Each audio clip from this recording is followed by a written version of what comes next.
So, good morning guys. Ito. Nagising ako na maaga kasi nahiram ko ng cartridge din. And look what she brought me. Open natin.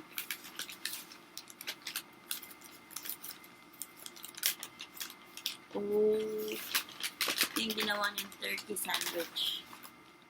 See? Alam niyo guys, ang sweet niya. Like, legit. Siya yung tipo na sweet na talagang magdadala siya ng mga food. So, pupuntahan niya. Kunwari, bibisita siya sa tita o mga friends niya. May food siya, may pasalubong po umuwi. So, ayun. Thank you din for the sandwich. Breakfast ko.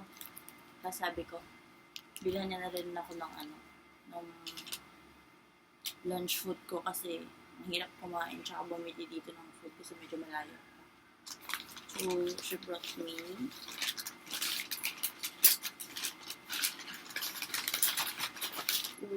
mushroom pepper steak ng McDo. Yan. Thank you then. At least hindi na ako magugutom ng lunch. So, ayun.